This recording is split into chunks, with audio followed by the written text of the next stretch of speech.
Where is it then? Hello, I'm H.G. Tudor. It's the 1st of November. Some of you may well still be in a sugar coma as a consequence of all of the chocolate and sweets and candy that you consumed at Halloween. Some of you may be hiding in your panic room, frightened by all the ghosts and ghoulies that were wandering around yesterday. Others of you may well have been up with the lark and been out and about, and have dispensed with all of that. You've brushed away the cobwebs, you've dispensed with the witches, the spiders have been packed away, etc. But what is today? Well, today is All Saints' Day, also known as All Hallows' Day, the Feast of All Saints, the Feast of All Hallows, the Solemnity of All Saints, and Hallowmas. It's a Christian solemnity celebrated in honour of all the saints of the Church, whether they're known or unknown. So, a little bit of education for you about this Christian day. From the 4th century, feasts commemorating all Christian martyrs were held in various places, on various dates near Easter and Pentecost.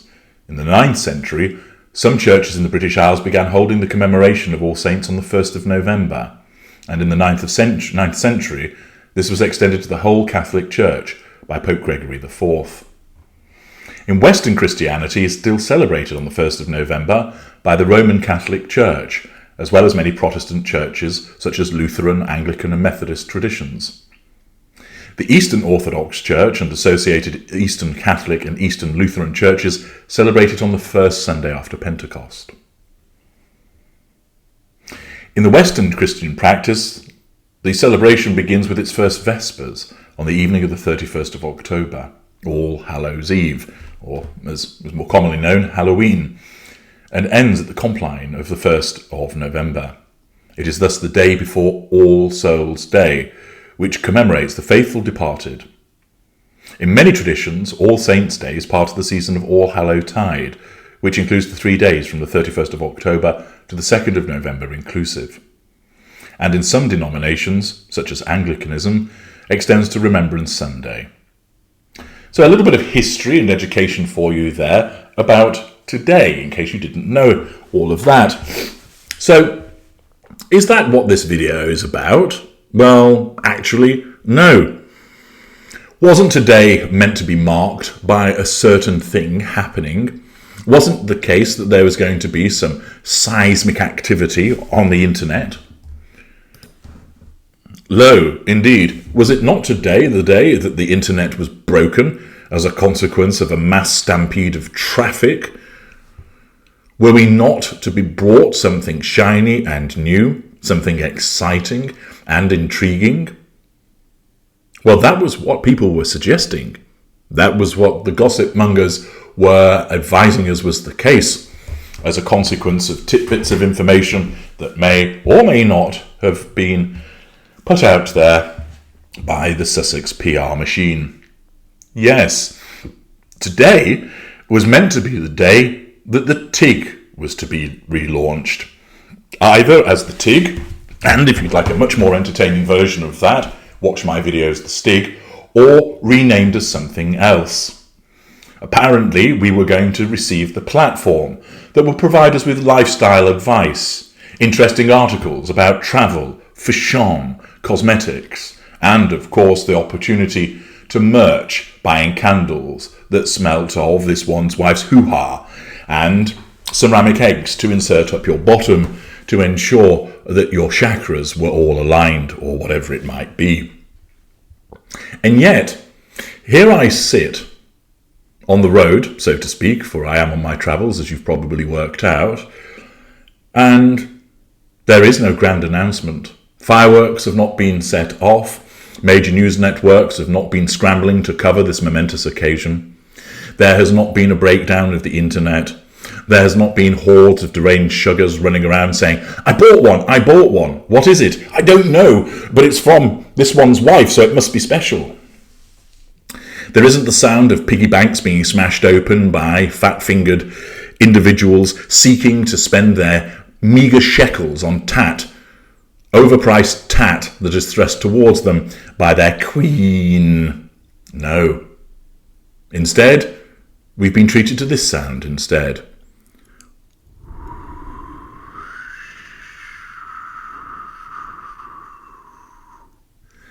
Yes. The tumbleweed-blowing sound of silence. Nothing. Now, it might be that I will stand to be corrected, for, at the time of me speaking to you, we are but a number of hours into the 1st of November. Indeed, in some parts of the world, they've only just arrived at the 1st of November. Therefore, it might be that it will suddenly make an appearance later. But I would not advise that you place a large bet supporting the fact that it's going to appear. I think you'd end up losing your money and you'd be better off strapping it to a horse and setting fire to it. The fact is, once again, the suggestion was made that in order to capture the Christmas market, this one's wife would relaunch some version of the TIG and start up being an influencer again. It might appear today, and if so, I will report further. But as I suspected, it hasn't made an appearance. Once again, this one's wife is engaged in future faking. The use of a future event to control the now, to assert control over people and cause them to respond and react, thus providing fuel. It's no surprise that it has not made an appearance. That would require ingenuity, hard work, dedication, perseverance, qualities that she does not have. Of course, if there are others who've been tasked and paid to make it so, in the words of Captain Jean-Luc Picard, it might manifest. But it could well be the case that it hasn't done so because they're always waiting on decisions from Madame, or that she makes a decision and then changes it again. After all, her behaviour surrounding the wedding dress was well reported on how she kept changing her mind and causing a fuss. It therefore is not too great a leap of the imagination to believe that similar behaviour would have been engaged in relation to the creation of this platform. She would have no doubt frustrated many, many people as a consequence of her inability to stick to decisions. And why is that? Because she operates in the moment. As a mid-range narcissist, she doesn't think ahead. It's all governed by the now, which results in a flip-flopping of decision-making, which exacerbates problems that exist and exasperates those who have to deal with her. Furthermore, she wants money for nothing, as Dire Straits once sang, and putting in hard work is anathema to her. And thus, so it is. As you clear away the debris from Halloween, you are faced with the 1st of November, where supposedly the internet would be awash with the new manifestation of the TIG. And instead, it's another damp squib from this one's wife, as nothing has appeared. Not a surprise at all, for the reasons that I've outlined, all linked to her narcissism. I'm H.G. Tudor. Thank you for listening.